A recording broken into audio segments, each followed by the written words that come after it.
I'm gonna throw up. Me too. I don't know if I remember how to do this. All right. Everything is ready. So I think after several years of a break, I think that we can finally once again say, welcome back to D&D. And we begin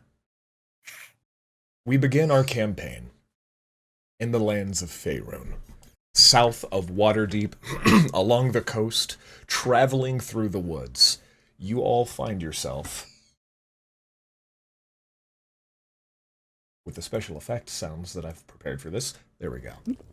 You all find yourself having traveled with a merchant caravan. For whatever reasons that you have been hired, they are your own to know, and possibly yours to share with whomever you choose to share them with. But currently, it's been a fairly quiet evening.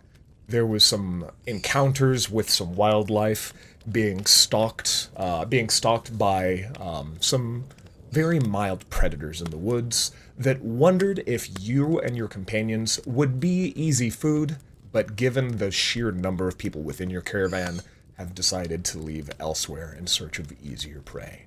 So it's been fairly quiet. It's been fairly tame. And you are now approaching the end of your collective responsibilities for this evening. Perhaps some of you have come off of watch, as there's already a number of people that are already asleep. Perhaps others among you had other crafting type things that you wished to pursue, having already taken a long watch, or are maybe finishing a guard duty of some of the goods. Regardless, you all find yourself sat down, having looked around the campsite for what available cafeteria lunchroom tables are available. You know, like there's the cool kids table, there's the jocks, and at the moment, the only table left was this campfire that the four of you find yourselves surrounding. If you would, this would be a great opportunity to introduce what your characters look like, having never met any of the other characters around you. Let's go ahead and start with Korath.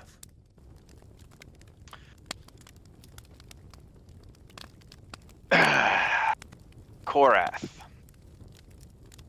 So Korath is, I'm sitting there. I've got a tattered white shirt that, as you can see, has been roughly sewn back together crudely. There are scars that are kind of peeking out from these torn sleeves. There's this long black hair which has kind of been pinned back and out of his face. His skin is almost a kind of a purple, not like, it's not purple, it's this color of cold skin. That purplish, bluish, almost blueberry-esque tint, with these just piercing yellow eyes. Korath has not grabbed anything from the cafeteria. There's from the lunchroom. Korath is very fervently looking for a place to sit, and you can hear his stomach growling, and he's not making any attempt at going to go and eat food. He is wearing mithril assless chaps.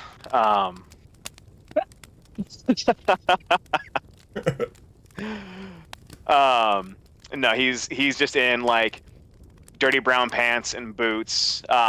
He looks like he's stumbled into the woods and stumbled back out looking different. That kind of appeal to him. Awesome. And let's go ahead and then introduce Coin Lost in Shadow. So, right away, it's readily apparent that the clothes that they're wearing were not made for them. They're at least a size too large for them. They're wearing this very like fancy, like long, like half coat with like a ruffled back and like a corset that they clearly don't know how to tie. And then underneath that are like ragged pants and like not even boots. They've just wrapped their legs and feet in like bandages to like keep them from getting dirty and tattered. They've got they're kind of pointy feature wise with just these big old like ears that are like swiveling to listen to all the sounds around them, focusing particularly on those around the campfire with them. They have very, very dirty fur to the point where it's almost hard to tell what color it is, but it's this like brilliant, like silvery blue with these dark, like dark black spots, and most importantly, they have. Oh gosh, I can't even think of what I'm trying to say. You're being put on the spot. And then on their hip, they've got this like very like worn leather belt that they've secured this like a book, like a tome that they again clearly wasn't theirs because it's way too fancy for what they're dressed as. And then right next to that is like this like teardrop shaped stone that they have been keeping a very close eye on the entire journey that we've all been on. And so Yeah. Right. And now? And again, as these descriptions are happening, clearly this isn't happening real time. You have all just sat down within 90 seconds of each other, 2 minutes of one another. So this is more so like, from an audience perspective, the camera just slowly rotating and having like a moment, a breath to take in the aesthetic and the description of everyone. Let's go ahead and move as the camera pins over to Iris.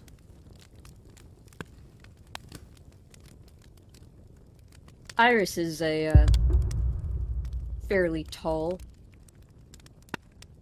early 20s, maybe. Very much tiefling. Certainly an odd tiefling as far as they tend to go. Instead of any hue of red, his skin is very much a cold lavender color, and instead of a set of horns that sweep back or curl forward, is a singular protruding horn up the front. A long whip-like tail that doesn't end in a dart, but instead in a tuft of curling white hair that matches the stark, long white hair on his head that is shaved into a mohawk. It's kind of kept swept to one side. It is kind of messily tied back right now as he is working on cleaning out the barrels of his revolver, which is not exactly a commonplace weapon around here. His eyes, when he does look up at other people, are entirely black, except for the pale gold irises that flicker about. He's dressed in a way that at one time would have been very fine, but has been worn down and tattered by likely years on the road, and has been hand-patched in multiple places, and where some pieces of equipment or clothing have entirely worn away, they've been replaced with cheaper counterparts of whatever he could get his hands on at the moment. He's wearing a long, kind of grimy black duster, and over that, a larger shawl that conceals another weapon slung across his back.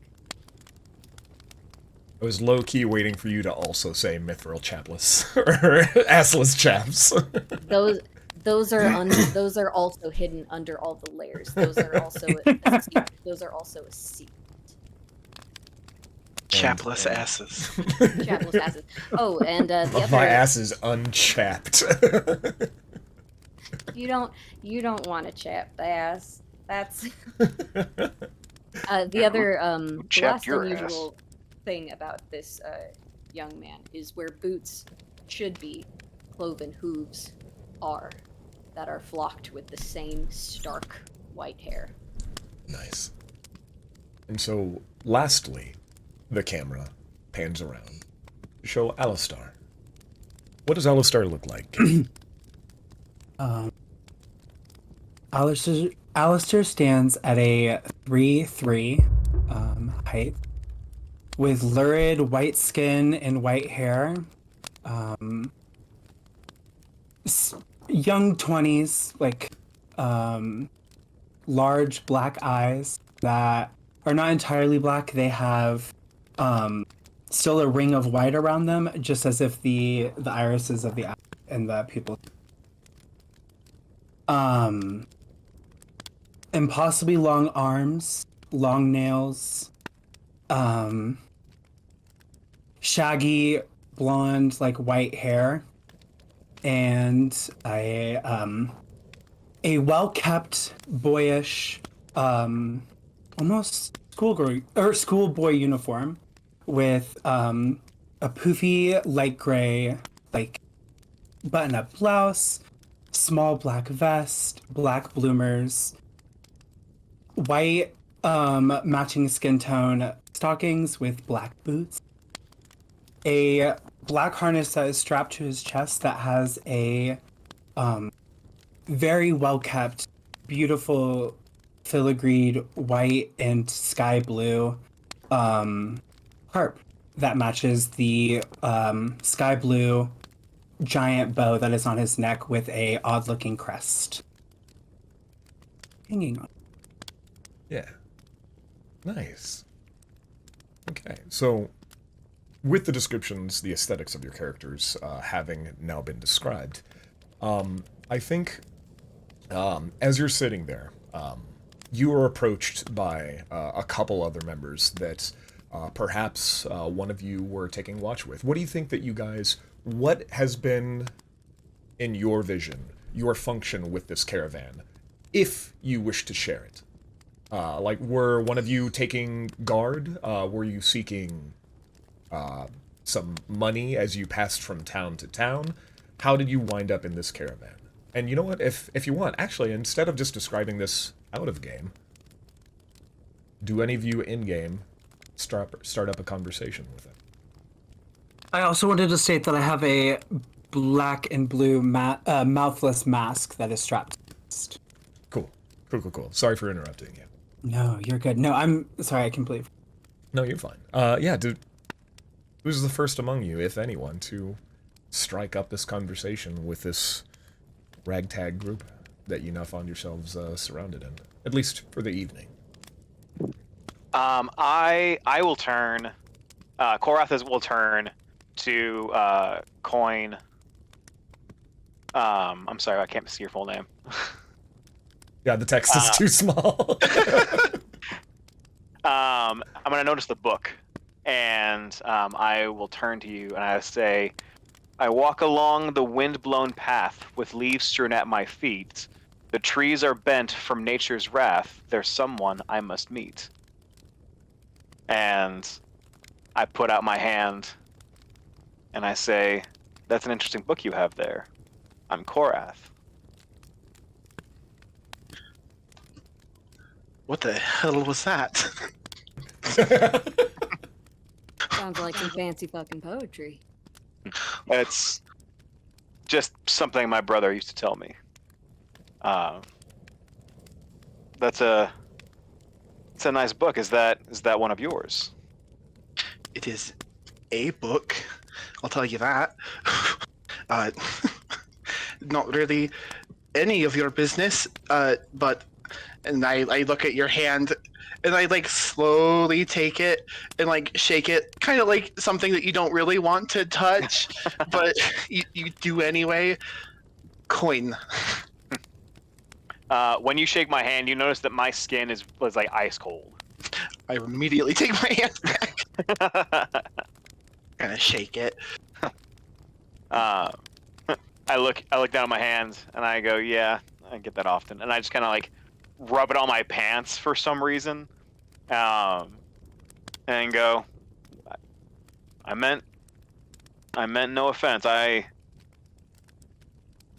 No. Sorry, none taken. Obviously, it's a spell book. Still getting the hang of reading it. Spells are hard. If I were to look, how is the spell book fashioned to you? It's like strapped to my belt, like not very securely, so I can pull it out and like if I need to. I don't like the way you asked that.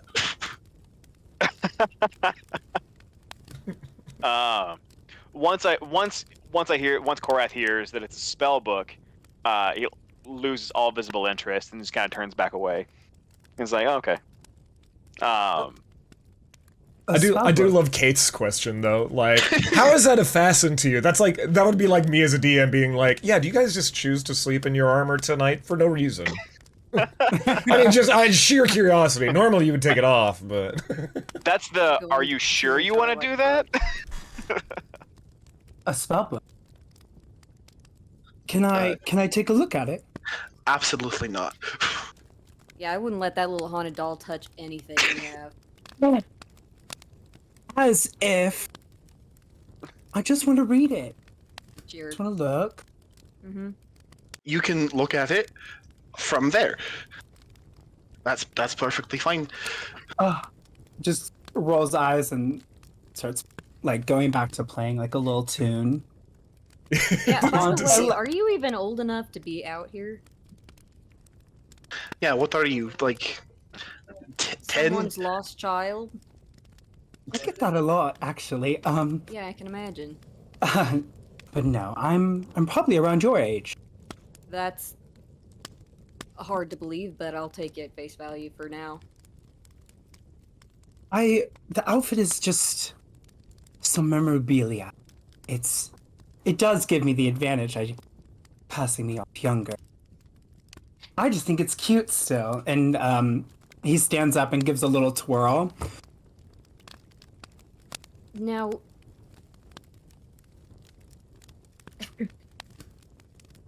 you're incredibly curious to me. What kind of advantage are you looking for passing yourself off as potentially a child? Potentially. The intention is not to pass off as a child. The Just- intent. You can see how that sounds sketchy as fuck, right? Is nobody. I think you're cutting out a little bit. Why does nobody believe me? The outfit is merely for personal aesthetic. The advantage to having it is, well, given my appearance, I'm not very approachable. So keeping something more approachable on me, such as this school uniform, keeps me relatable to the crowd. Right. Okay. Because imagine if I was wearing something as akin to you're wearing, or all black or something. I would be so terribly terrified. Scoot a little bit further away from everybody. I have seemed to gotten off a bad start. Alistair Blake. Iris. Alright, Yeah. so what do you do here? Why are you here? I see nothing. I'm just looking for something to do in the meantime. No, like, what do you do? What they Oh. hire you for? Oh, that I'm not quite sure of. I think I kind of just Why sleep. are they paying you? They're paying us? I think at that time, They're like, paying me. I think at that time, like, you see, like, 2 other humanoids, like a small, like, blonde-haired, like, youth, like low 20s, and then, like, another, like, decked out in full plate mail, like, rigid dude, has a big old, like crowbar-looking weapon. Oh, yeah, he's got, like, a crowbar. And he is chastising this younger man for having tripped over the campfire and has spilled their rations everywhere. And that's all. It was just like, what do you do? They're paying us, and then just like chaos over on the side. Jesus. I'm going to turn around and see that. I'm going to run over and like, oh, silly kids, and start picking up the fruit, or the rations with the boy. He's like, I'm not a kid. I'm just a little clumsy. Probably older than them. Yeah. Yeah, but anyways, no, we're fine. Don't let us disturb you. And like the older grizzled one, he's just like, yes. Hector is a little clumsy at times. But don't worry. You should probably go back to your parents. Do any of these Which is not fuckers me, by look the like way. my parents? Parental figures? No. So this is just a small child wandering. Yeah. I'm not a child. His hands go up. He's like, apologies. Just had to make sure. I'm going to turn to walk away, and I like attempt to look back to see if they've turned their back to walk away from me. The grizzled dude is absolutely watching you. But yeah, I think while you're doing that, a centaur, a centaur actually strolls up to your camp. He's like, "All right, the changing of the guard is now in place, so you all officially have the rest of your evening. I would recommend turning in rather shortly, just because we will be moving the caravan very early." Thank you, friend. Beltane. Yeah, and he strides off. Well, this has been enlightening. But I'm gonna take his advice. Good night. I'll be up for a little while longer. Cool. Coin? I'm very specifically asking you last, Alistair. Fighter's Lord, gonna stay up. Alright.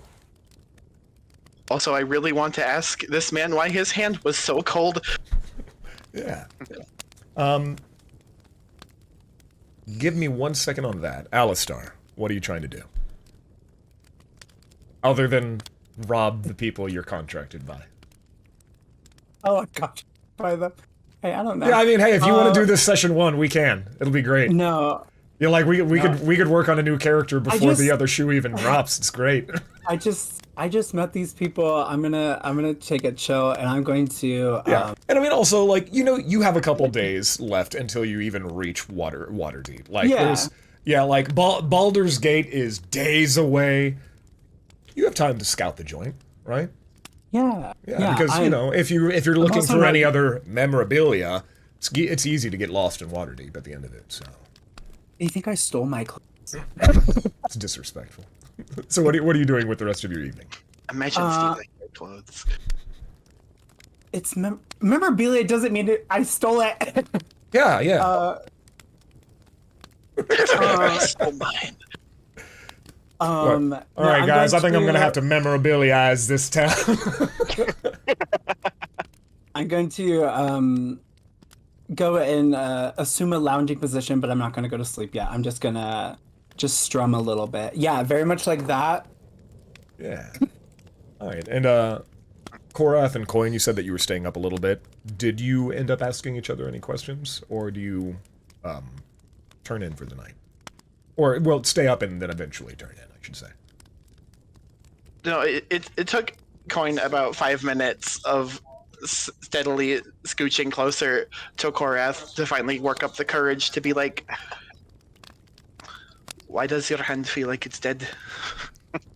Korath has a really small book that he pulled out when everyone left, and he's been reading from it.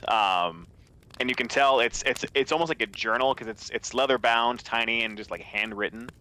So when you scoot up and ask that, I've like almost forgotten that you're there, and go. What? And I let out like a little like yowling like ah! Does your fur like? My tail poofs. I go, Fear me if you dare. fear me if you dare. I say, I was given these hands. I can't do much about how they feel. I just have what I have. Why are your hands so rough? They're just born that way. I have soft hands. I don't know what you're talking about. I put my hand out again, and I say, then may I feel them. I was just asking a question and you made it weird.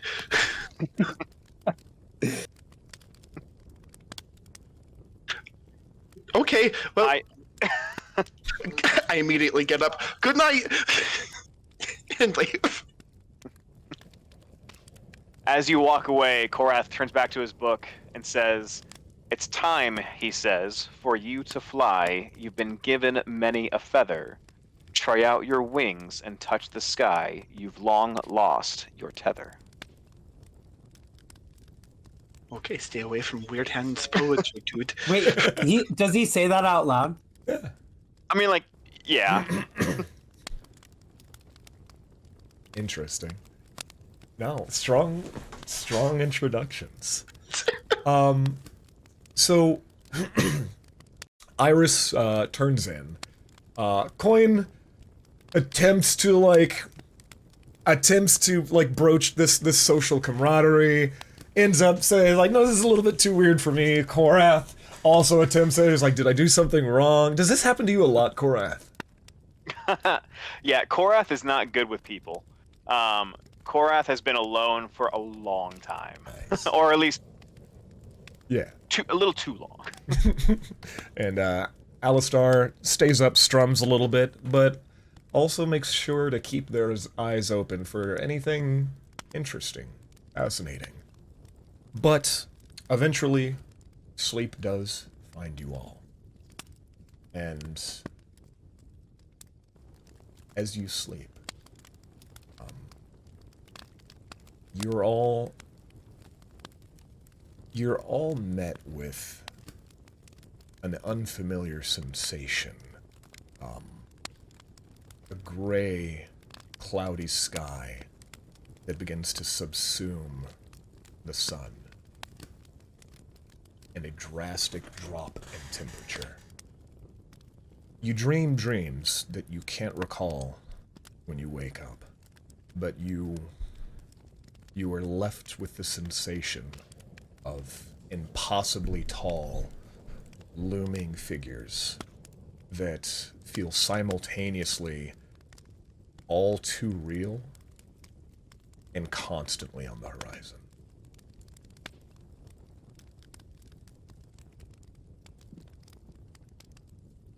Spooky.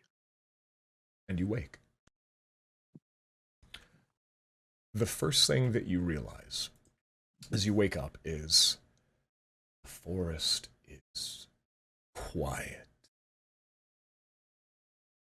There is no sound of burning campfires. There is a thick fog seeming to carry every sound you make as you wake up further than normal. And it takes a second to clear the morning the morning like fog from your eyes to realize the mist you are now surrounded in. Wherever you slept, your sleeping bags are gone. Your backpacks are missing. Any effects you had are no longer in sight. Even though it's morning, the light is dimmer than usual. The mist around you gives the whole world a hazy feel, illuminated by the faint light of a sun far beyond your reach.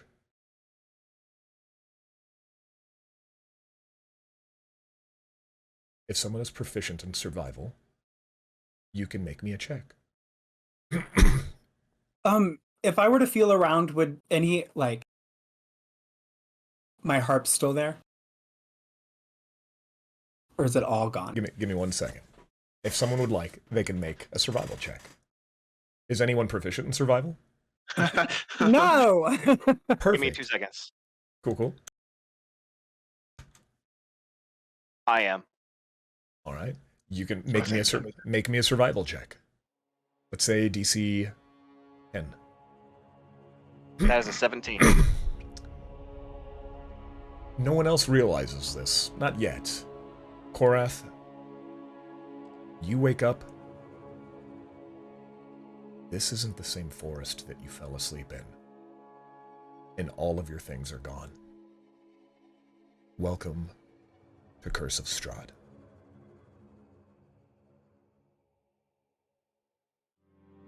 The things that you can now choose to be on your character sheet, any items or equipment that you have, is gone. You may have a dagger or a focus, a spell focus. You will have the clothing that you are wearing and up to 2 trinkets that have no mechanical use on your person. It cannot be used in any functional way and is merely for sentimentality.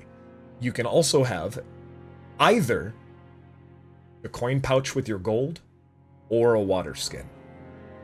And with that, if you have spell casting, if you are a spellbook user, you have your spellbook. So I have to choose between an instrument and a weapon. Welcome to Curse of Strahd. God damn it. I'm like, no. Let me know when you all have made your decisions. Can you send the physical options so I can read them? Yes. But I will post that up in Roll20 for you.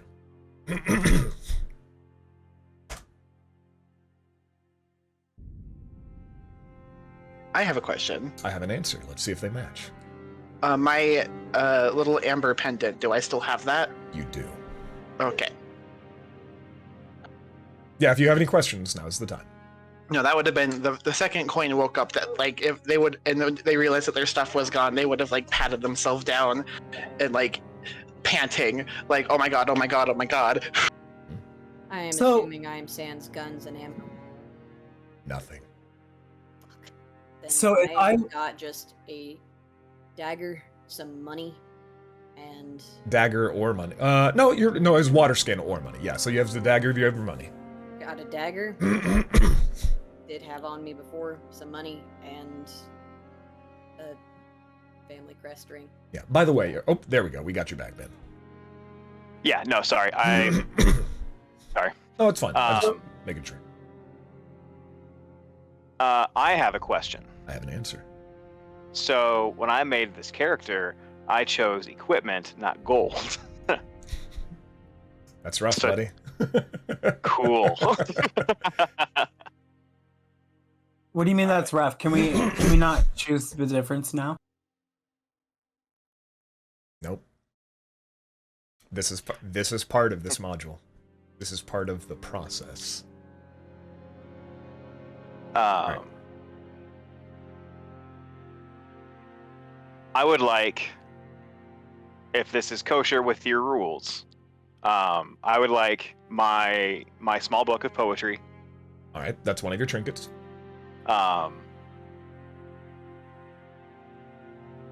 And could I use, or could I keep one of the alchemist's fire flasks? Roll me a flat d20. Let's say on a 15 or higher, you will still have it. 6. It too So if I choose the dagger and I'm trying to cast, I just can't cast any spells. There's like no possible because I don't have any If your components. harp is your spell focus, choose your harp. But I'm also like a. Here's the question. Do you plan on being in melee combat with your dagger a lot? I mean, my rapier, yeah. Your rapier's Because You don't have that. yeah, so I guess I have to choose my harp because as of level 1, all I am is a spellcaster. So, I choose my harp, water skin, and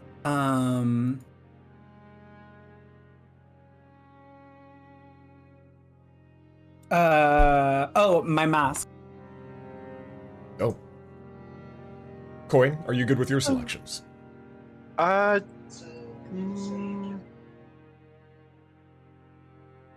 Honestly, yes. Okay, so everyone has their selections then, yeah? Water skin, poetry book. Cool. All right. So, yeah, you wake up, Korath, you immediately know that these aren't even the same woods. There is no sign of the rest of your caravan. There is no sound of animal life whatsoever. But as you move, you all make a little bit of noise as it carries across the wind. And you realize that you aren't alone, but rather the people that were at your campfire, Coin Lost in Shadow, Korath, Alistar, and Iris, are the only 4 remaining. You are in relative distance from one another, where you were when you fell asleep. But if you slept a distance away on the other side of the campground, you're still all within maybe 20 to 30 feet of each other. Okay. I will announce to Alistair, gets up, checks himself, realizes that he still has his poetry book, but everything else is gone. First thing that I'm gonna look for is I'm gonna look down on the ground. I'm looking for tracks.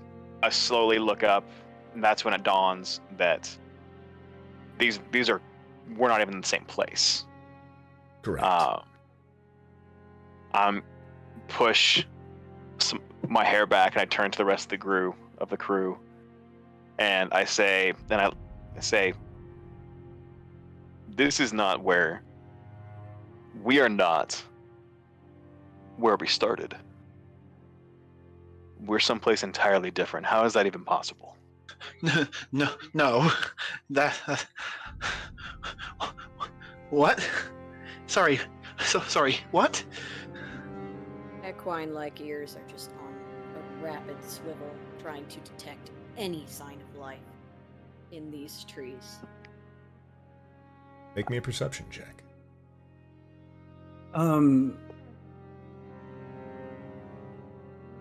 14. Nothing. God, fuck. I'm going to reach up, touch my hair, and realize that it has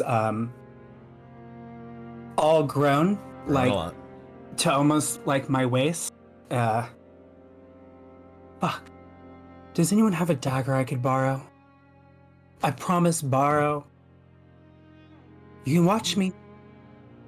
I don't think we Korath. have anything to spare. I've got right nothing. Now, I say as I realize that my holsters are empty. All of our shit is gone. All of it. My We tents- weren't. We couldn't have been robbed. No, robbers make noise. No, this isn't what a robbery looks like. I know what a robbery looks like, and I also know the sound of a dangerous forest, and that is no sound at all because animals know what the fuck they're doing. I suggest we move before we start panicking. Korath looks up at the sun. And it's like, there's... I'm glad that you did that. You look up. You cannot see anything through the gray mist that envelops everything. Hey, that's fucked up. Yeah, you are in the forest still. The trees are not as dense as they were, but they are still plentiful. You can tell that it is morning, but there is no sunlight. I don't know, guys. This is kind of cool. Could you not right now? This is not the fucking time. You've got to make light of Well- it somehow. Maybe we just start walking. We can either find our way back or find someone who can tell us what the fuck is going on. I can do that whenever. Okay. My question is, where the hell is everyone else? I don't think they came with us wherever we are. I would like to climb a tree. Yeah. The whatever his tree is around is the tallest, and I say, I'll look around. Maybe there's something that we can, walking aimlessly, might not do us any good. Let's see what's around here, and I want to climb that tree. Yeah, absolutely. Please be my guest. You climb up this tree. You are able to see the top of... Go ahead. I'm sorry, real quick. I would like to point out, so I have spider climb when I'm doing this. So I'm not climbing it like going from branch to branch. I am taking my hands and almost like Spider-Man style, but it's very aggressive, where my fingertips almost like dent into the wood. So I'm like, clawing my way up. He's Yeah, kind of cool. Yeah, sick. Yeah, you have absolutely zero problems climbing this tree. You managed to climb mostly to the top, so much as what will be allowed as it gets taller up. Some of the limbs that you were using and like trying to grab for positioning, Sure. they're starting to get a little bit thinner as it approaches the top. But as far up as you can go, you just see forest. There is... Make me a perception check. Higher is worse. That is a 13. Yeah. You don't see anything except for forest. There is no skyline to speak of through this mist. But you can tell that in all directions, the trees start to get bigger. Oof. I put my hand in the side of the tree, and I like slide down until I get to the point where I can hop off and land safely. Rad. And I look at everyone and I say, well, the forest is alive. Generally I think- speaking, yeah. Yeah, I sure hope it is. How No, alive?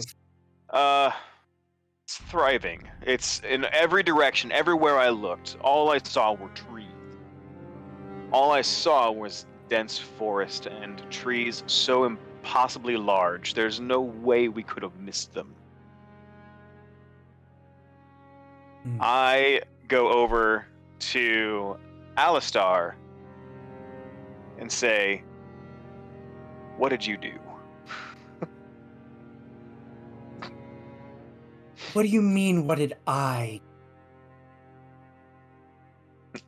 I mean, you wander along. You have no real part in this caravan. I'm starting to adopt Pery's accent. It's really difficult to... It's No, come around here, these parts. Ding. Dude, did you hold my spitter? Hold my spit. Tarp song. Hold my spitter, bro. I just shirt's back on. Get the fuck out of here. Muscle shirt came in today. Muscle's coming in tomorrow. Anyway, say so. You show up. You say you have no specific thing you're doing with us, and all of a sudden, we're so far in a forest that we've never stepped foot in. Believe me, if I could do this, I wish I could, and I would tell you before I did it, because I would just be rude. Transport you to a completely different forest. We don't even know if we're on the same plane. I don't know. This one does seem like kind of a braggart.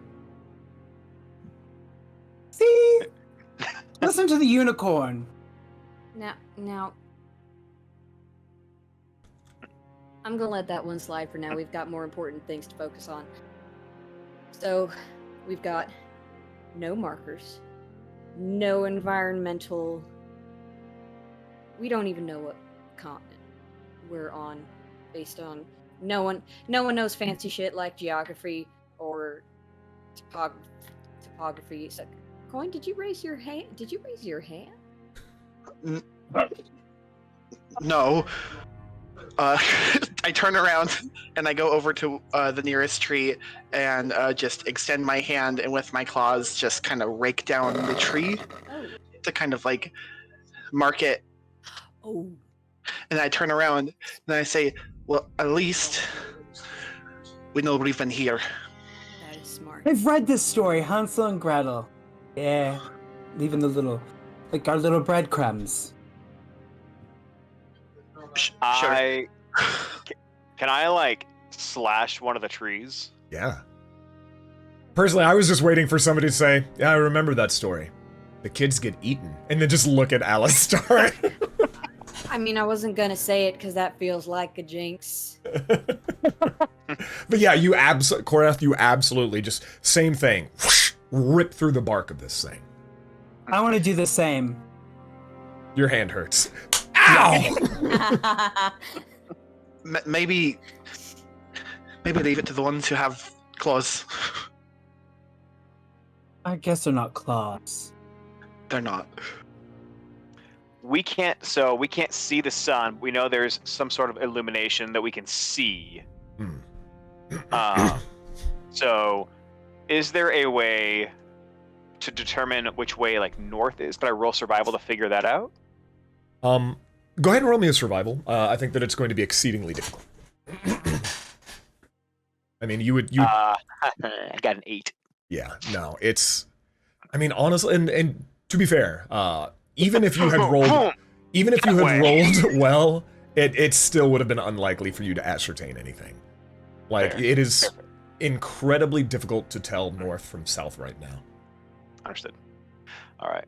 So We better get walking if we're just gonna talk and contemplate where we are. Pick a direction and go. Korath closes his eyes and then goes to the right. Yeah, all right. I mean, better than any other plan we have right now. I'm gonna subtly point my finger at him as he does that, and once he says right, I'm gonna message him in a whisper that only he can hear, and say. What did you say? Hear that. I'm going to I'm gonna cast message. What was the message? Just saying left when you say right. I'm gonna go roll this way. Yeah.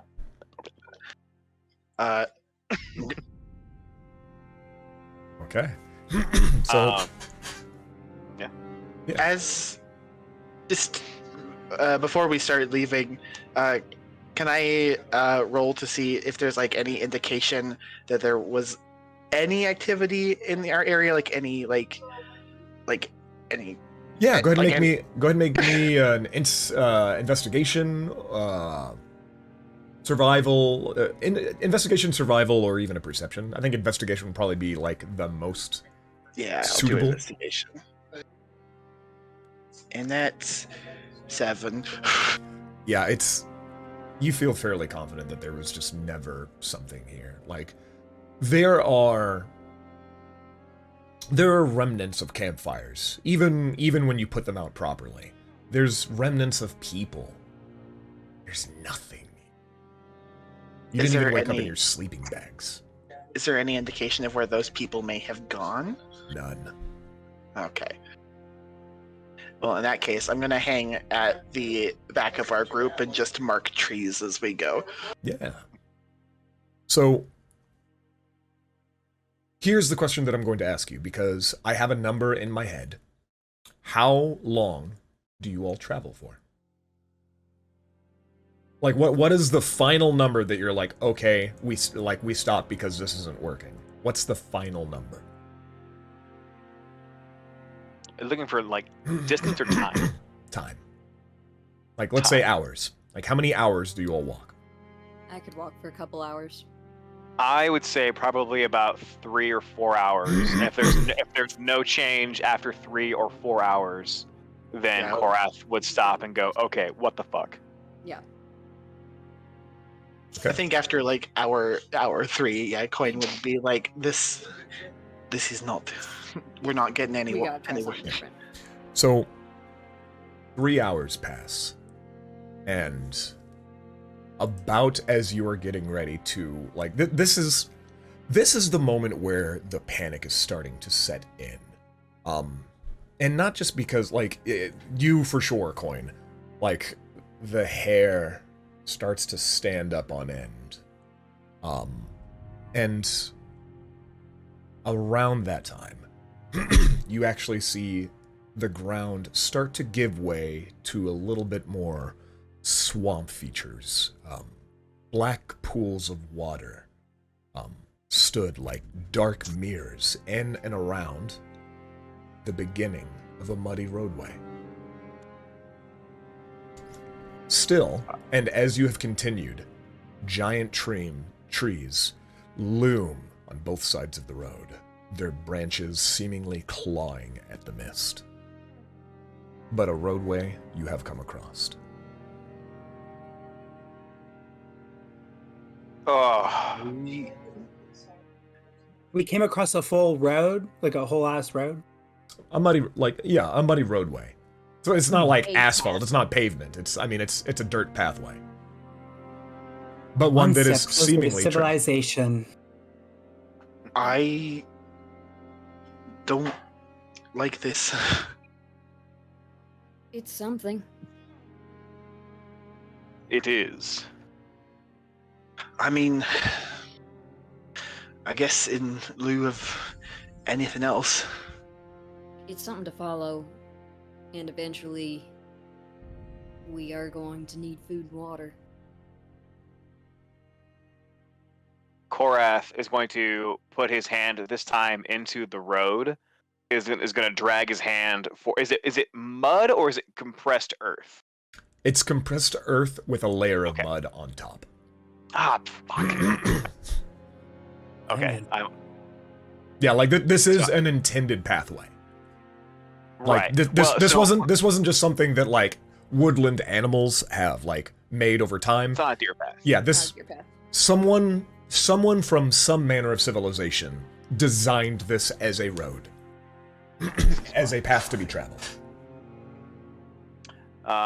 Korath, instead of just clawing out a thing on one of the trees, is going to point an arrow in the direction that we're going to go. So cool, we're going this way. This arrow will point, saying that this is the way we went. Cool. Yeah, you head that way for about another hour, and after that hour, the trees do nothing but get bigger, near towering, and then you see fog that spills out of the forest, swallowing up the road behind you. And ahead, from the mist, and I actually have a picture to show you all. Ahead. Oh yeah. No, no head. Ahead of you, So no head.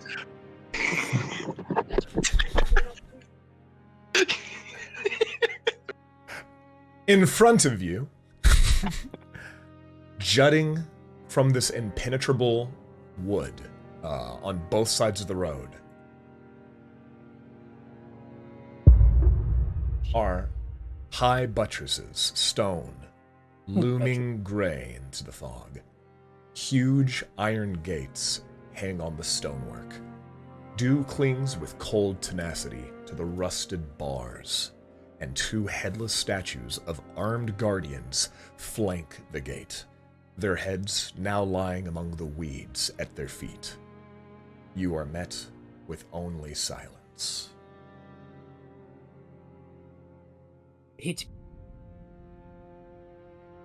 Well, it's better than forest. And Korath turns back around, sees that the mist has swallowed the pathway, and a dawning of realization kind of goes over his face, and turns to everyone and says, "This is our first time here. This is, as far as we know, we could be on a different plane, different continent. We are not where we began last night. Maybe it wasn't the best thing to tell who or whatever brought us here exactly where we're going to be."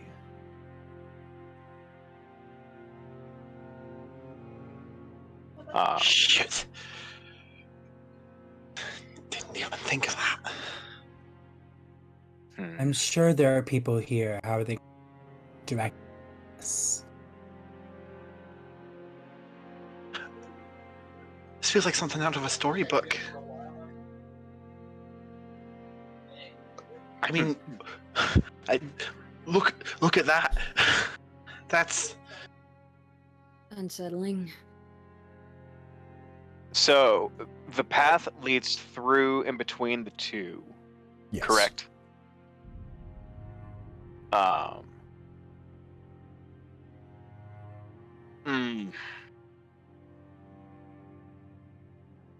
Is there an actual door, or is it just an archway? I don't remember.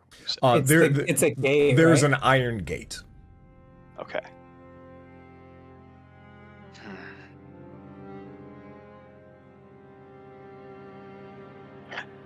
I'm gonna start I walking towards the gate. If anyone else, I'm getting a vibe. Can I like check it out to see if like there's any like traps or like magical wards or anything? Yeah, you'd have to get up. You'd have to get up within a reasonable distance to be able to do so. Yeah, I'm comfortable I'll with go that. Yeah. Who all is joining? I'll go with Coin. Alistair? Korath? Korath, yes, I'll get closer. I kind of want to climb the wall, but I will wait to make that decision until after we have done an investigation. Yeah. As you approach it, probably about 100 feet out, the gates swing open slowly, screeching as the hinges move. Immediately take a step back. Like, no, thank you.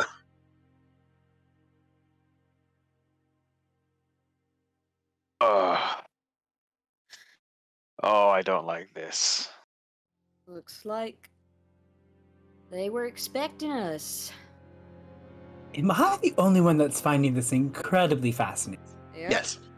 Yes. Yeah. No, it's interesting. It also feels dangerous. I swear I've read this in a story or something before. This is again. They write horror stories about this. Well, Can I still check to see if there's any traps Absolutely. like on the threshold? Yeah, make me an investigation check. It's a good thing I'm proficient. That is a natural 20 plus 4, so 24. Hey, first nat 20 of the game. There we go. Nice. Well, And it was on investigation. I'm marking it down. Killian, first nat 20. Suck it, everyone else. Everyone go, else that there's all isn't my me luck. sucks. Every other roll for the rest of the game. Everyone that's me rules. I think Kuzul sucks. You immediately set to work like, all right, is there any mechanical traps? Do I notice any arcane sigils that would make themselves known to me? You see nothing. This does not feel like the gate or the entry is like booby-trapped or ensorcelled at all. I turn to the rest of the group and just kind of shrug. I'm like, well, I don't know what lies beyond, but I can tell that whoever set this gate here didn't intend for people to not go through. So, Well, it would be rude to decline an invitation. You are so right. it would also We be learned rude that in school.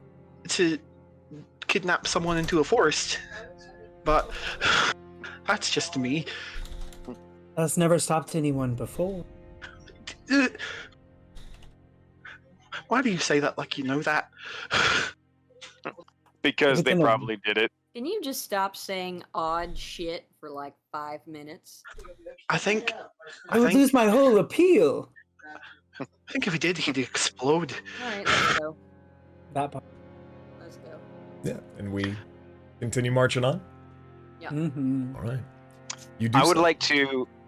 Is there anything around the statue heads that I can determine what destroyed them? And is there anything I can grab with me? You would notice that it doesn't look like anything unnatural ripped like the heads off of these. You think that this is purely something that has happened from weather and time. But go ahead and make me a nature check. That is a 14. Yeah, you see marks from like intense rain, couple like blackened spots like lightning, like an actual lightning storm, and then just a whole bunch of wind damage. Are there any stones on the ground that I can grab? 100%. Cool. As we're walking by, if there's a couple stones to grab, I would like to grab a few. Either the size. I would like to either have one in my hand to use as like a crude hammer, or as like a thrown object. If there's anything of either size. Yeah, you can do like an improvised weapon rolls for sure. Yeah. Is there a really sharp one? Is there a roughly dagger-shaped size one? Yeah, is there or- one that's like shaped like a harp at all that has some like rock strings? No, I just need something sharp. Is there anything sharp around? There are some rocks that have some sharper edges, but not nearly anything that would be like considered a piercing weapon, so to speak. Yeah, that's totally fine. I'm just trying to cut my hair. It would definitely take some doing, but with some time and a lot of pulled hairs, you would probably be able to. It would not be comfortable and would probably even be a little painful. Knowing that I would not be able to get a good look, I will not. Yeah, not from here at the very least. Korath will look down and say, "Don't be afraid. We'll cut your hair as soon as we can." Did you just pet me? Quick question though. I'm not even the cat. What? The cat doesn't like it either. Call me a cat again. Okay. And no, and I'll show you, Start. and I'll cut your hair right now. Alright. Would you? That would be lovely. You won't have any after I'm done. but I'll cut it. Yeah, Iris. Hey, don't do that. Iris. Settle yourselves. Yeah, I think Iris. I think you can Please. tell that the fear is getting to the party a little bit. Some more than others, and then some maybe the brazen lack of fear. Maybe a show, or may just be naivete. Yeah, that's kind of the vibe you seem to be getting. Everyone shut it for a minute. Let's walk through. Let's see if there's anybody on the other side that can give us some answers before we start attacking each other, verbally or otherwise. Manners. Fine. Thank you. Like, You good with that, haunted doll? Alright. Let's fucking go. All right. You walk through the gate into the towering line of trees, whose tops at this point are lost in the heavy gray mist above, blocking out all but an eerie gray light through this fog. The tree trunks have become unnaturally close to one another, and the woods have a silence of a forgotten grave. You continue walking, and the gateway eventually disappears behind you. And a moment later passes, and you all hear the resounding metallic slamming of an iron gate. Invited to stay indefinitely, I guess. At least for dinner. hopefully we're Great. not dinner. Well, you Again. didn't have to say that. Y'all keep saying shit out loud that's just gonna manifest it, make it happen. Anyway. What's And everyone's then Korath's sword came back. What's everyone's passive perception? Ooh, 14. Mine is 14. I have a 13. Iris, what was yours? 14. 14. No. So, the three of you, as you continue walking along, maybe Not 10, me. 10 minutes later, yeah, you catch it almost immediately after everyone else does, but you smell something on the air. Coin, most certainly Iris. The both of you immediately recognize it as the scent of death. Would I know too with the 14? You know that it is a weird smell, and it smells sickly sweet, and you would be able to attribute it to like something decaying, probably. But it's not something that, at least from what I've read of your backstory, it's not something that's immediately like, this is something dead. Yeah. People generally tend to smell distinct. Does it smell like people? Yes. Yeah, that's what I thought. So it smells like sickly sweet cherries. Marashina, That's the scent of You're- the dead body. do you attempt to follow the scent, or do you continue on the path? And I have not noticed it at this point. You've noticed it at this point, yes. Okay. I kind of put a hand over my spell book, and I'm kind of like, what? That smell doesn't. It's not accompanied by good things. No. Nothing. Well, Nothing good lies that way. it's funny you make that up, because nothing good lies behind us either.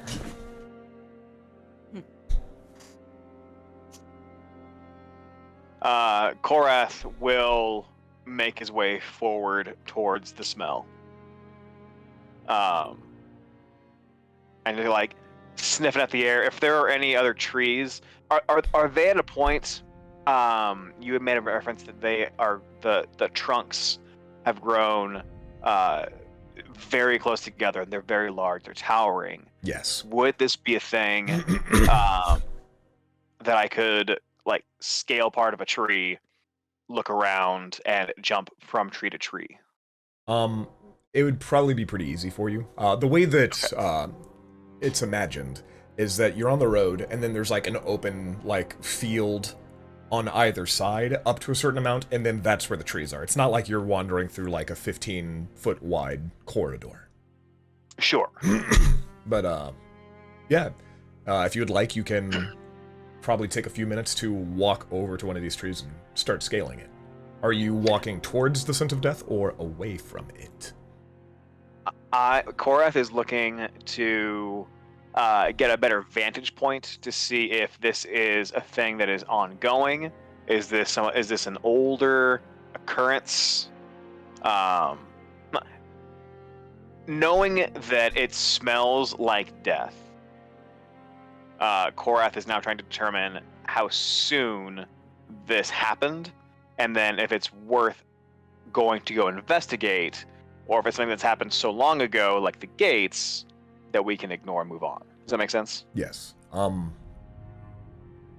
will follow stealthily behind on the ground just to watch his back. Yeah. I'm sorry, I just pictured me in the trees like, ha, and you with your hooves in the trees like... Yeah, so No, not in the tree. you would know from the scent, and as you're walking closer towards it, like you'll run across the source of this scent far before you ever made it to the tree lines. Yeah. Okay. Then I'm not gonna bother with climbing them. Then I'll just get to the thing. Yeah. Very careful inspection. Yeah. You follow the scent, and it leads you to a human corpse, half buried in some underbrush off the side of the road, maybe 20, 30 feet out. The young man appears to have been dressed in common attire, his muddy clothes torn and raked. Make me a medicine check. Anyone? If you're proficient with it, yeah. Oh, I'm not. I'm not proficient with it, but I did roll. Yeah, go ahead. You know what? You don't need to be proficient with this one. Like, you all have done a little bit of traveling. You can make some educated guesses by way of this roll. I got a 14. Then I'll roll 2. Yeah.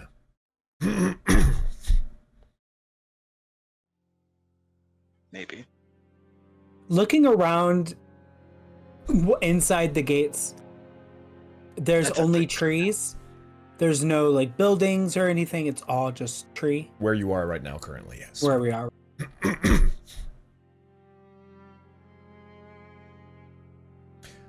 14. You were. I got a 14. Yeah. The clothes and the body are raked with claw marks. Crows have been at the body in the last several days, and is surrounded by paw prints. Whoever he was, has obviously been dead for several days. And he holds a crumpled envelope in his hand. Can I I'll grab look the that up. envelope? Both of you are reaching for it, or what did you say, Iris? I said I'll Yeah, flip that. Yeah, I guess we're both reaching for it. Yeah, make opposed checks. Let's say a dexterity or athletics.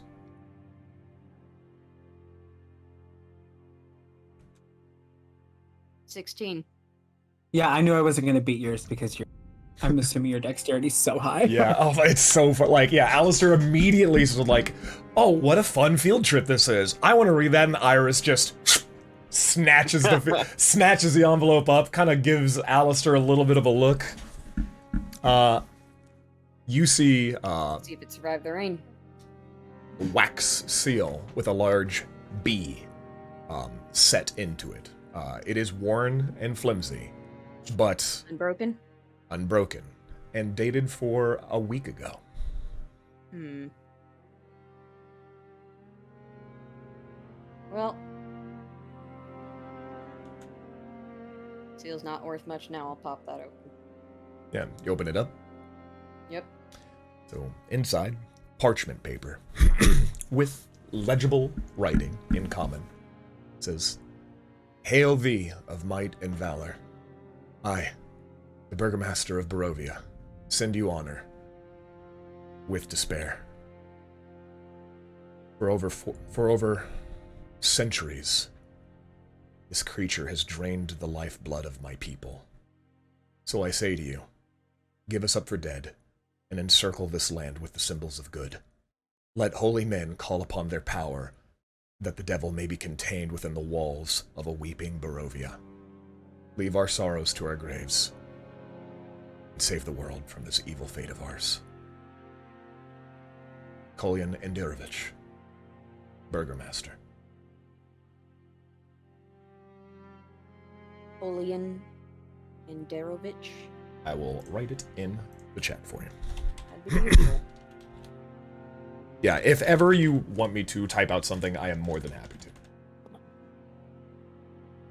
Which is great, because I have auditory processing issues. And that was not the way I was starting to spell it. Yeah, no worries at all. What was his title? Burgomaster. I'll type it. Again, not how I was starting to spell it. Like Bergmote? Yeah, the Burgermaster. Like the Burgomaster. He's got the a grill master. Yeah, his head is actually made of a burger. He's got like a Zorro like mask on. Oh, I was picturing more a Fieri type. Oh, I'm not actually familiar with that concept. Guy Fieri? What? This guy? What? Diners, drive-ins, and dives? Whoa! I'm Screaming. Wait, she came down in a bubble, Doug. What are you guys talking about? And what was her sister? Guy Fieri. Whoa! Which one? Whoa, dude. Would I know what would we know what a Burgomaster is? Yeah, what is that title at all familiar? Yeah, I mean it's basically. Did you ever watch Rudolph the Red-Nosed? No, Santa Claus is Coming to Town as a kid. The claymation special. It's Meager. I believe it's German. Oh, nice. Okay, Yeah. that explains that entire. Yeah. Yep, Yeah, you're but right. I believe that is the German translation for Meager. I might be wrong on the language, but I'm fairly certain might it's be German or Austrian. like could be Australian. Austrian, I mean, something like that. There's a Burgomaster. yeah. Oh yeah, no, yeah. yeah. Oh, crikey. Oh, put away, mates. Put away. But yeah, that's what you find. I read while- that out loud to the collective.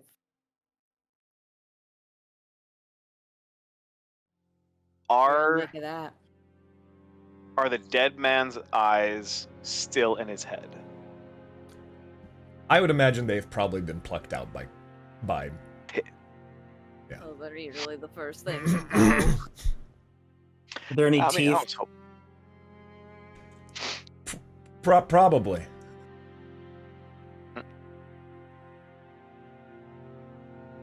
I'm gonna reach in and try to pry one. Yeah. Unless Yeah. they're gold, y'all don't need them. Yeah, this would be the moment that I would encourage as a DM. You can be as creative as you want, but if your party feels like you're going to be a liability, it's going to be a good way to promote in-group conflict. And we Is haven't that- even made it past session 1 yet. How am I a liability? I'm just. He's not I mean, you're gonna the- eat him. That is Man, all like, I'm this we place got looks here. great. Can I see that? What do these do? Can you cut my hair? What are these teeth? Can I use these? I'm just saying. I'm just saying. We Unless have an they're gold, entire you don't need them. yeah, we have an entire campaign. He doesn't even have eyes. Just let him keep his teeth, Let them please. have a little bit of dignity. Fine. All right. What do y'all make of this? Barovia. Encircle the devil so that the evil may never escape. Again, storybook. Is this where we are? It sounds Well- like it. It sounds more and more like we're trapped in here with it. I don't fucking like that. Why us? I'm still not convinced that the doll over here didn't do something. I would have told you at this point with all of the stress. Again, You know I what? wouldn't have Do been able something. You didn't to- say what you wanted with the teeth. Weirdly, I believe. Can I just I believe can you. I just collect things? I just like to have little trinkets. Can you collect and something a little bit more normal? Or I would or like to something? establish a basic respect for the dead. And that's letting them have their fucking teeth. Unless they're golden, it can help us survive. To the living, you owe respect. Wh- To the dead, you owe only truth. At this point, you hear a lone wolf howl far off in the forest. Don't like that. No, judging by the multitude of tracks surrounding this poor man, they're probably the entities responsible, and given that this was a few days ago, they may want to eat again. I suggest We we can- put we- ourselves back on the road. We can bicker later. Figure out where the hell we are later. I gently fold the letter and put it into an inside pocket in my coat and turn tail and head back to the path. Right, Um, right there with you. and As you're follow. turning it back away, Korath will call out and go and say, "In the letter, does it say anything about which holy symbols were to be used?" No. Just as symbols of good. Sounds like a Hail Mary for anything and everything that can be used against evil to be used. I don't think they were asking for specifics. I think they were asking for anything. Iris, Back take in- inspiration. Thank you.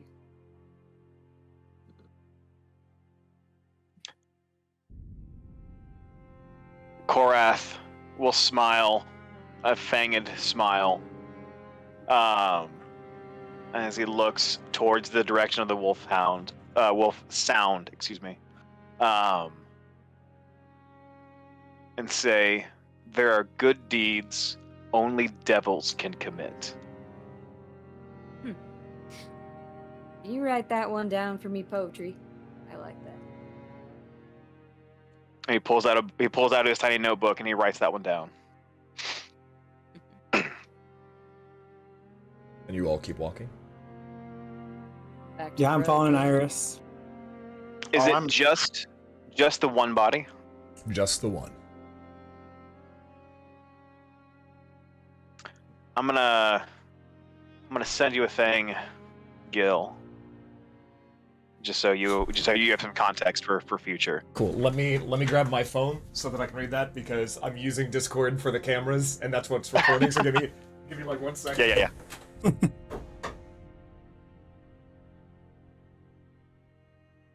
All right. So I don't know about you all, but I heard we all get 100 gold and our items back. Whoa, that's Yeah, he- crazy. Yeah, He I didn't heard tell that us too. how much gold we get in our little The bags. DM of is gold if we gone. have Wow, gold. that's Okay. crazy. Man, Also, we imagine all having get- wireless headphones in this day and age. Shut the fuck your mouth. Don't you go bragging. So we didn't also get a magical item of our choosing. Oh, I heard that we did. I don't get any sort of weapon that You makes you me do even in Curse of marginally Strahd, effective. eventually. You eventually do in Curse of Strahd. Alright, I'm now reading. I'm assuming you sent it to Discord, yeah? Yeah. Okay. Okay, so. Well, no. That's taken care of. Oh, okay. Like an hour ago. Okay. This other thing right now I'm typing. Okay. Yeah. I'm gonna go ahead and out you on that one. The first thing I see is like, hey, I sent you a message. I open it up. The very first message I see is, I need to poop. I was like, we can take a break. We're like, we can absolutely take a break. You didn't have to signal him. Oh, I 100%. This is content, baby. This is the only income I have. Yeah. So with that,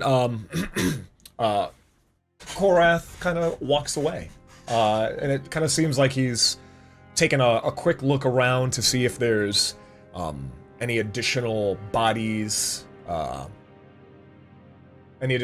or other things to see. And how long are you gone for, Korath?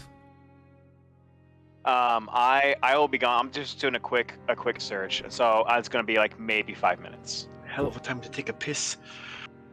Yeah. While that's going on, I'm going to Poop. just in the middle of the street.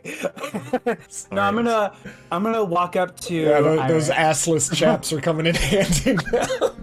Wouldn't Do be the all of first us have time I've ass? seen that. Wait, I got assless chaps too. Oh my god, yeah, you all woke up with them. Oh. I'm kidding. Is that the name of our D&D group? Like, They're assless chaps. No! It's fight or flight. But yeah, no. So Assless chaps. yeah. So while they're doing that, what were you doing, Alistar? I'm gonna walk up to beside Iris and tug on. If he doesn't notice, I'm gonna tug on his top. It seems that we got off on the wrong foot, and everyone here thinks I'm creepy, which is to be expected with how I act and how I look.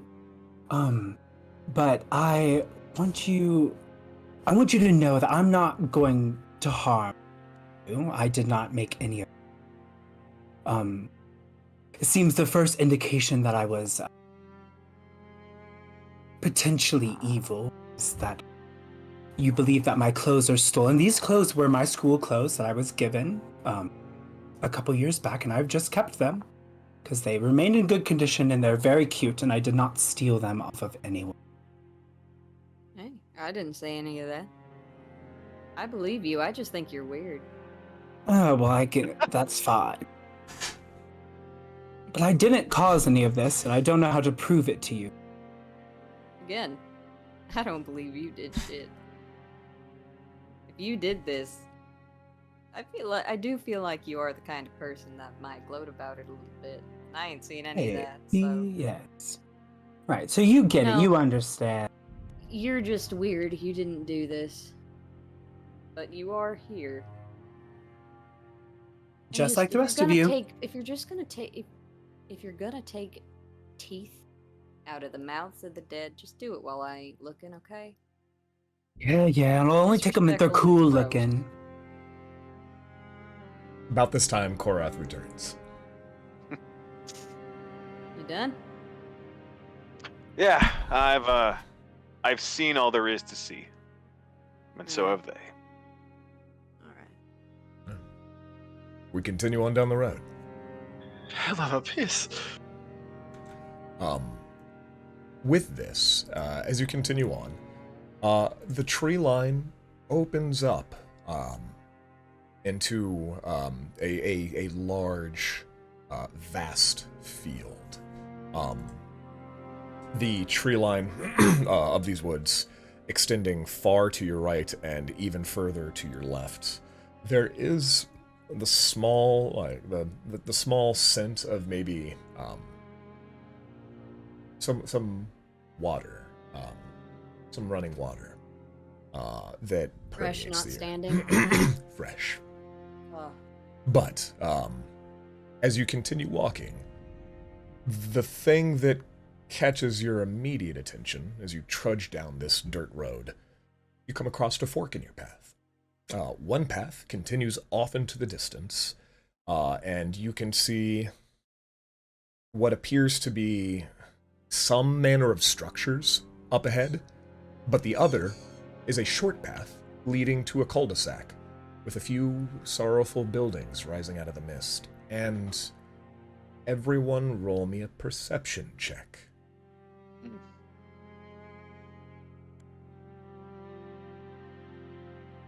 19.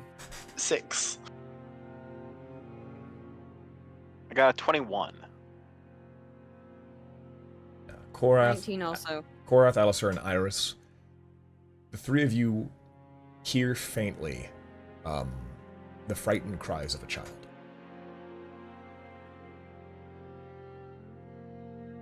I look straight at Alistair. It doesn't seem that Alistair's crying. That wasn't me, you nitwit. Korath has picked you up and has like put you to his ear just to make sure. Oh, no What? crying. Hey, No crying. What the but tell me this. I feel like maybe you've got at least somewhat of a bullshit sensor on you, haunted doll. Mm-hmm. Does that sound real to you, or does that sound like a lure? Can I give it a check? Yeah, your 19, I think, was more than sufficient. It doesn't appear to be like any sort of trick of sound, like a weird echo. It sounds like it's an actual crying child. No, it sounds like an actual child. Do you want me to go check it out? If anything can be is very being quiet. checked out, I think we should all go together. I Don't trust anyone re- here. I think, as a rule of thumb, none of us, until we know what the fuck is going on, should go anywhere by ourselves. Agreed. That's fair. Safety in numbers and all that. Okay. This is the exact opposite on how I'm usually working. Well, get the fuck used to it. I know. The buildings as you approach, and what I'll do is, for future reference in terms of stealth checks, whenever you tell me that you are doing something stealthily, I will simply take you at face value, but I will call for when a stealth check actually occurs. So if you are infiltrating or sneaking into a building, you're already in the building, and then if at one point your stealth check would matter, that is when I will call for it. So that way it's not like, oh, I rolled a 25, I work through the building, and it's like, oh, I rolled a 7. Well, is there something else we can do? No, it's, I'll call for it when it would matter, if it matters at all. I enjoy that a lot. But do you all approach stealthily, or do you wander as a group? I think Pery is raising their hand. Yes, Iris. Do I still have a hoof penalty? You do not. Uh, Yeah. You Hoof penalty? yeah, I'm gonna approach stealthily. Oh yeah, absolutely. yeah. Pery played they had reindeer ankles. They had clicky hooves. It is a centaur mechanic that you have stealth disadvantage if you are walking on surfaces such as stone, brick, glass, etc. Yeah, it was a little bit of a homebrewed character, but it was Well, that's a we straight up loved and it. down borrowed centaur mechanic. That's for players' handbook centaur. Yeah, not anymore. They changed that. But oh yeah. Ooh. I mean, to be fair, they've changed quite a bit. But yeah, you have no disadvantage. But yeah, you said that you were approaching stealthily as a group. I Stealth. think we should do so quietly. Yeah. Yeah, Sure. no, absolutely. All right, so you guys are attempting to sneak up. In this cul-de-sac, there appears to be one building, seemingly about 4 stories high. It appears to be a home. There are 2 other buildings in varied stages of dilapidation to the left and to the right. The one on the left is slightly wider and only 2 stories tall. And you might roll me a history check.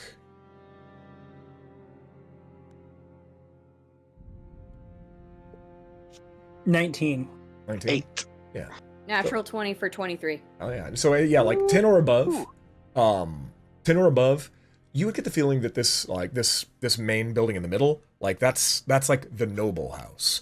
The Nice 2-story wider one, that was probably more likely to be in the fashion of a servant's quarters. And then on the right is an old ruined stable that would have at one point likely fit carriages and then also horses. But the other So two... this entire property is likely a private estate. Yes. The buildings on the left and the right are absolutely devoured by the elements, which seemingly little left of them. But in front of the middle building, the noble house, just outside of a small metal fenced gate, are 2 children. I will show you the pictures that you... Some Stanley Kubrick shit. Yeah, I will show you the pictures that you see. There you go. Oh, that's some straight up Stanley Kubrick shit. Yeah. The girl, seemingly like the older one, and then the other boy. You would guess roughly 7 for the boy, roughly 10 for the girl. They're both taller than me. The boy is crying, and the girl is like hunched down, like hugging her knees, or like as if she would be hugging her knees, but she has her arms, or her hands on his arms, in a seemingly like soothing manner. Like you see her like trying to wipe tears away from his face.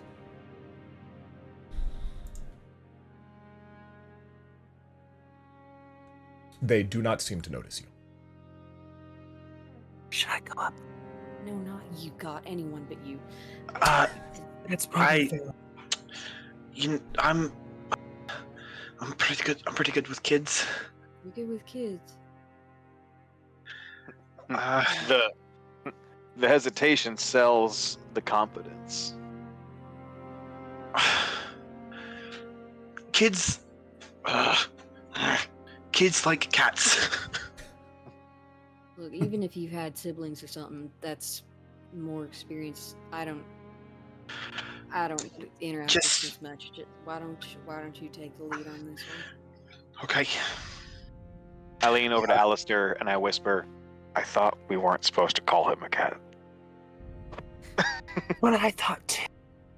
Maybe it's only okay if he does it. I'm still learning the rules. Fucking... Stop it. It's a reclaimed word. I'm reclaiming the term. Fight the good fight, honestly. During Pride Month, Killian. Really? Listen, he is a cat and he is gay. This cat is gay. There's Hell nothing you can do about it. That's how we win. As you get down to like 1 HP in a fight, just be like, oh, it's because I'm gay, right? They'll be like, whoa, no! Wait, what? No, what? I do break away from the group and approach the 2 children. I cough to kind of like make them aware that I'm there. I'm kind of like. Yeah, they Did both we hide? Did the 3 of you wish to stay hidden, or do you wish to just like be behind a distance and seen? I'm I'll I'm stay gonna with hide. Coin.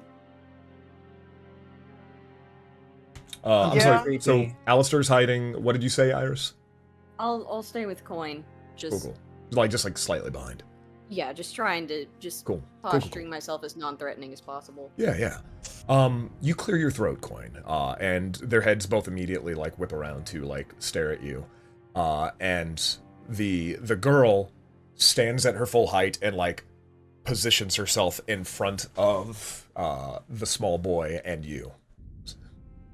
Who are you? I immediately like raise my hands to show that I have no weapons. I'm like, no. I'm Coin. Coin lost in shadow. You can just call me Coin. We don't want to hurt you. Are you okay? Yeah, like things have been better. I mean, they've probably been worse for someone. And like the small boy, like huge eyes peers out from behind the girl. Clearly has never seen a tabaxi before in his fucking life, and his eyes are just dinner plates. I kind of give him a little bit of a wave and kind of like flick my ears. Heads immediately back behind the sister. Right. What? I guess. What are you doing here? Do you have parents? The boy starts to sob a little bit. She says, "All right, Coin. My name is Rose, and this is my brother Thorn. We are waiting for our parents to come out." Come out? Pride Month. She says, "Our parents are inside trying to fight the monster." What monster? I don't know. It's just what they tell us. Every so often, we hear screams from underneath the floorboards, and our parents tell us that there is a terrible monster in the basement. And- Can all of us hear this? Oh yeah, for sure. Hi. I mean, we've- I Hi. step up gently. Yeah, she like squares up a little bit, but you can immediately tell this is purely a fear response, and she is trying her best to be brave and stoic for her brother. And she is like this far from falling apart. Yeah, I get it. Can you tell me how long have you been waiting outside for them? An hour? Less? Okay. This is the first time that it's been this loud. And they'd scared Thorn. They scared my brother. So this has happened before? Yeah. So this is normal for you guys? Yes. Whenever Okay. the monster makes noises, our parents go downstairs and they take care of it. And it doesn't happen all the time, but Okay. this time it was just really loud and it scared us. Okay. What's this monster sound like? Does it sound like you and me? The brother, Thorn, he like pokes his head out and he goes, "Rawr, rawr."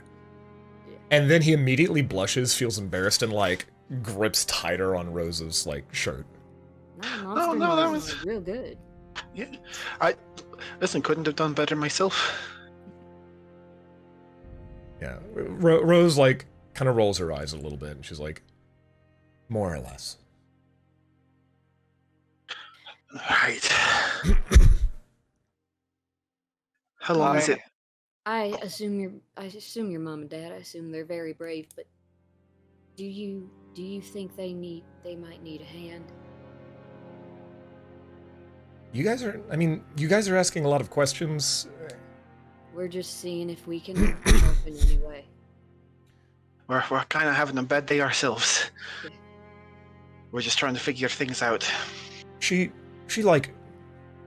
steadies her gaze at you and like gives you a look like, "I relate to that." Like, yeah, well, our parents are probably going to be fine, but we were supposed to be watching our brother. And he's upstairs. His name is Walter, and we were supposed to be watching him, but then when Thorn got scared, we ran out.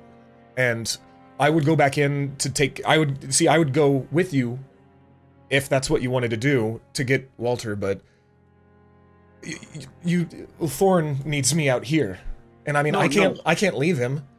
No, don't worry. We'll go get Walter, okay?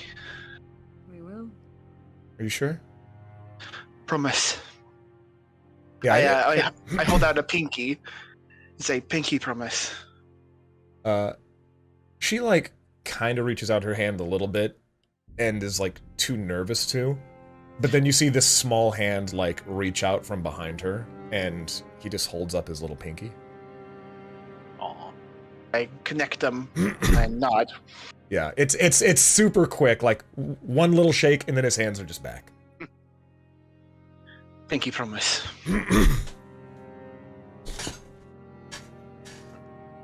Korath goes to grab his greatsword,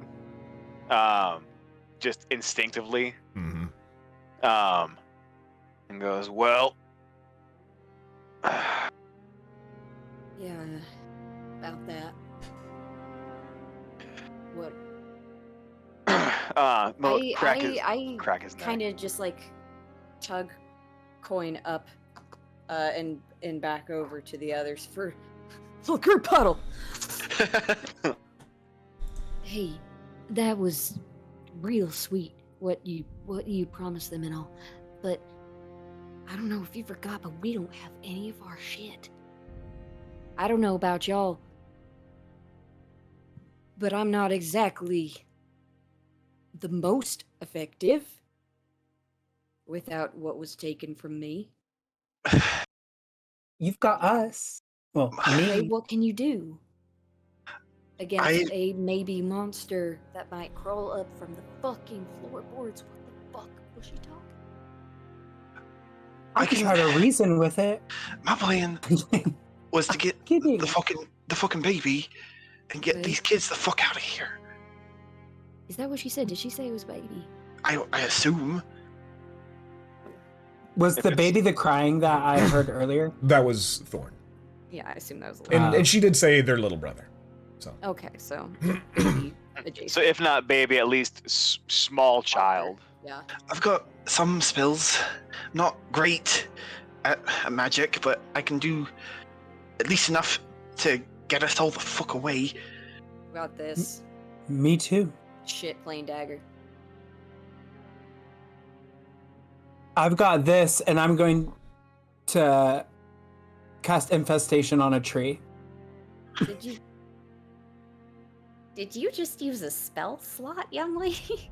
No, it's a cantrip. Okay, thank God. I don't have it anymore though. I can do this, and then I cast Fireball. I can only do it once per day. Let's not No, correct me agree. if I'm wrong, but I think infestation is a.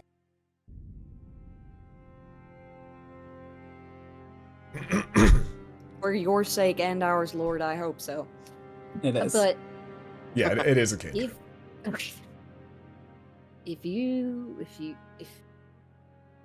we can do this in and out real quick, maybe we can get some answers from the parents. Hell, maybe even some token of thank you. Like, I don't know, food. I'm gonna be honest. I wouldn't bank on them still being alive. They're still making noises, ain't they? Do we hear anything coming from the house? Nothing. Fuck. Well, we're no good out here. We got it. The sooner the better we figure this out. Yes. Right. If Well- they're still alive, great. If not, we get the kids and fucking run. Where? Anywhere away from apparently a fucking monster. What's your take on all this, If- Korath? If the monster can be kept in a basement, and I look at the house, it looks dilapidated, right? The main building doesn't actually look that bad. Like the buildings off to the side are dilapidated as fuck, but this one is actually in good repair. If the monster can be kept in a basement for days, months, weeks on end, and their parents can hold on, dang it, I'm doing the their parents can do the thing. I keep slipping into it too. I have to manually correct myself. Perry just goes, bark!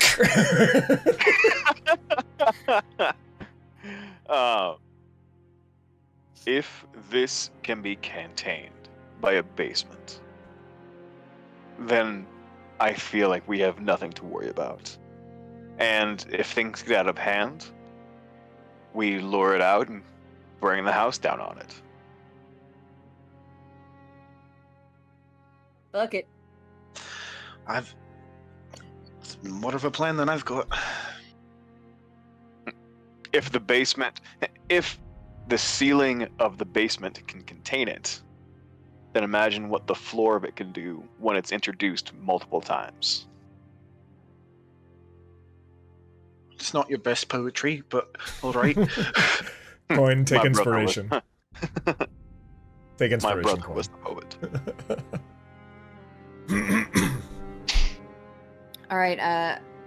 I approach them once again I'm right there with you. and just ask, all right, we're gonna go inside now. Y'all do what you said, stay here. Is there anything we should know about how to get to your brother? Any weird turns in the hallways or anything, just so we can get in and out real fast? Well,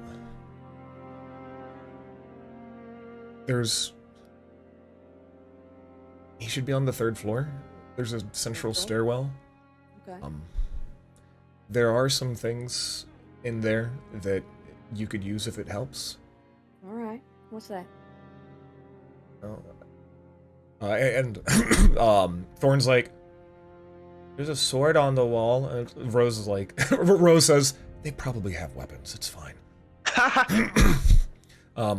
But yeah, so I mean, just take whatever you need just to help get our brother back. And Thorn's just like, Thorn speaks up a little bit as well and says, maybe Margaret? And Rose says, Margaret's not with us anymore, she quit. And like, Thorn looks really sad. Not with us anymore is definitely the phrase you use for someone who's just moved on to a better paying job. Yeah, and then she like the nuance of a 10-year-old. She's not with us anymore. She quit.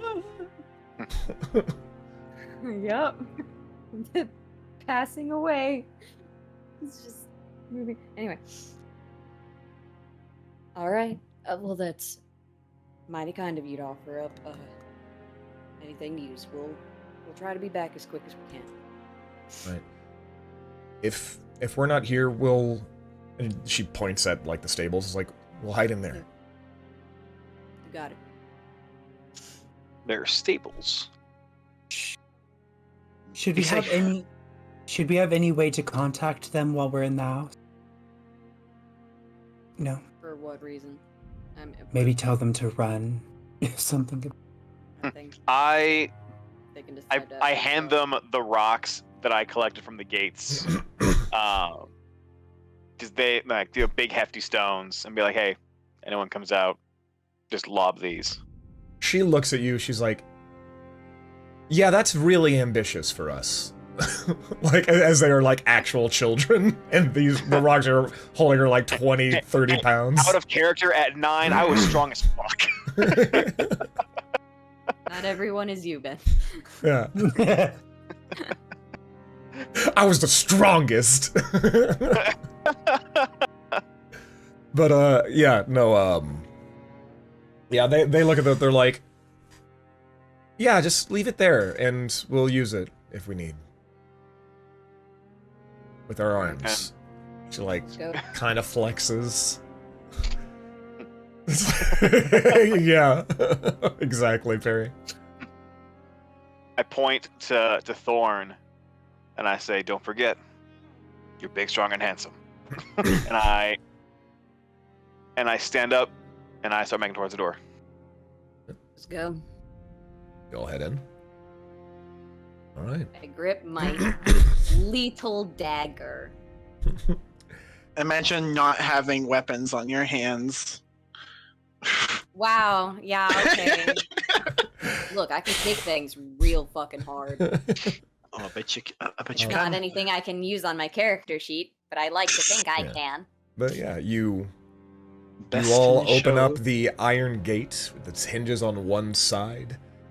It is unlocked, and the rusty hinges give an unpleasant noise as you open it, and at the entrance there are oil lamps hung from portico ceilings, a portico ceiling above its patio by chains, flanking a set of oaken doors as the entryway to the building.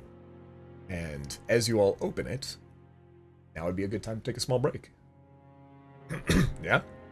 Yeah, I figure we'll take a 5-10 minute break, and then we'll go to... You guys have another hour on you? Yeah. Sure. Yeah. At Yeah, I do. most. Yeah. Sure. All right, perfect. So yeah, everyone take 5, and see you guys shortly.